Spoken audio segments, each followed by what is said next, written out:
사실상 일본 총리를 선출하는 일본 집권자민당 총재 선거가 3파전의 혼전고도를 보이고 있습니다. 고이즈미 후보의 하락세가 뚜렷해지고 여성 정치인 나카이치가 상승세를 타며 판세가 요동치고 있는데요. 월드이슈에서 홍희정 기자와 함께 자세히 알아보겠습니다. 자, 일본 집권자민당 총재 선거가 이제 이틀 남았죠. 오는 27일 금요일에 치러지는데 3파전을 벌이고 있는 이 3명의 후보들부터 누군지 짚어볼까요? 네, 일본 집권 여당인 자민당의 총재 선거에 역대 최다의 9명의 후보가 등록했습니다.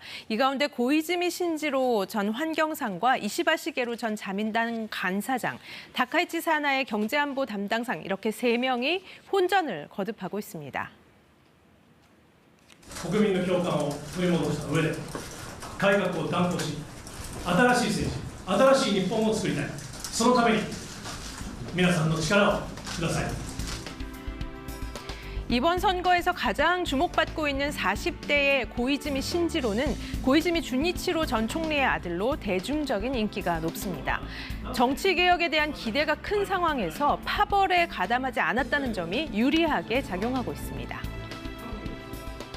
私石破茂は今度の総裁選挙を自分の38年政治改革生活集大成と位置づけ 이시바 전 간사장은 이번이 5번째 총리 도전으로 주무의원 선거에서 연속 12번 당선된 경륜의 정치인입니다.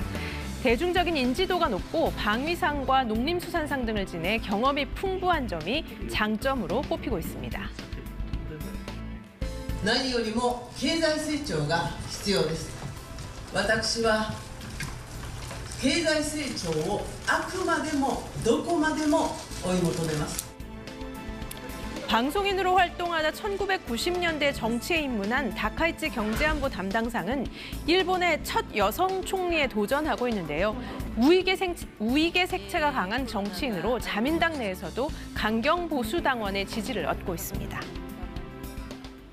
사실 이 선거 초반만 하더라도 펀쿨 색좌라는 별명을 지닐 정도로 고이즈미 후보에 대한 관심이 높았는데 지금 이제 선거를 이틀 남겨놓고는 하락세가 뚜렷합니다. 이유가 궁금한데요. 네, 최연소 일본 총리에 도전하고 있는 고이즈미 후보는 젊고 개혁적인 이미지로 선거 초반 높은 지지를 받으면서 이시바 후보와 양강 구도를 형성했었습니다.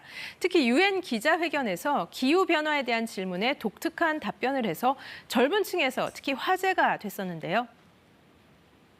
On tackling such a big and big scale issue like climate change,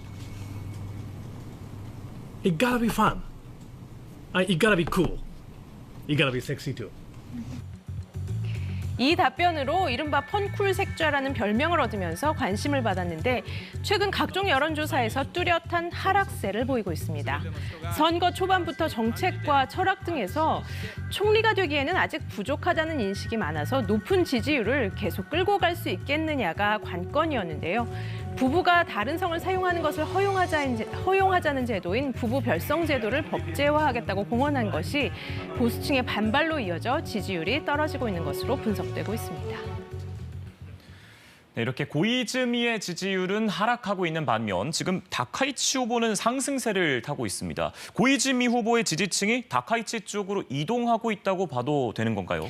네, 그럴 것 같습니다. 다카이치 후보는 강한 일본을 외치면서 고이즈미와 대립각을 세우면서 지지층을 흡수하고 있는 것으로 보입니다. 다카이치는 강제징용을 전면 부정하고 독도에 대해서도 강경 발언을 하는 데다 일본의 패전일마다 야스쿠니 신사를 찾는 우익 정치인인데요. 国策に準じられた皆様の御霊に哀悼の誠を捧げてまいりました。 다카이치 후보는 선거 초반 다크호스 정도로만 평가됐었는데 선거일이 다가올수록 무서운 상승세를 보이고 있습니다. 경제 문제를 강조하고 있는 다카이치 후보는 안보에서는 일본이 핵무기를 제조하지도 보유하지도 반입하지도 않는다는 비핵 3원칙과 관련해 반입하지 않는다는 원칙은 재검토해야 되는 거 아니냐 이런 주장을 하고 있습니다. 마지막으로 이시바 후보도 좀 더 자세히 살펴보겠습니다. 여론조사에서 선두권을 달리고 있는 이시바 후보의 강점, 아무래도 이 방위상까지 지냈던 경험, 또 경륜일 것 같은데요. 특히 이제 안보 문제를 집중 거론하고 있죠. 네, 이시바 후보는 만 29살에 중의원 선거에서 최연소 기록을 세우며 당선되고 난 뒤 연속해서 12선을 기록하고 있는 인지도가 높은 정치인입니다. 이시바 후보의 주요 공약 가운데 하나는 중국을 견제하기 위해 아시아판 나토를 만들자는 것인데요. 今日のウクライナは明日の東アジアかもしれない。そういう議論が日本国内で行われています。 방위상 경험을 내세워 안보 문제를 자주 언급하고 있는데 미국과의 핵 공유를 논의할 필요가 있다고 주장하고 있습니다. 이시바 후보는 쓴소리를 서슴지 않아서 자민당 주류로부터 소외돼 온 것으로 알려져 있는데요. 이번 금요일에 치러지는 선거에서 2명이 결선 투표까지 갈 것으로 보이는데 이번 선거의 예측이 더 어려운 건 3위를 한 후보의 표가 결선 투표에서 누구한테 가느냐를 짐작하기가 어렵기 때문입니다. 이런 상황에 대해 일본 정치의 큰 문제로 여겨져 왔던 파벌 정치가 어느 정도 사라진 것이다, 이런 평가도 나오고 있습니다. 한편 우리나라로서는 누가 돼도 한일 관계에 전향적인 태도를 기대할 수는 없을 것으로 보입니다. 네, 과연 어떤 인물이 앞으로 일본을 이끌어가게 될지 이틀 후를 지켜보겠습니다. 월드이슈 홍희정 기자 함께했습니다. 잘 들었습니다.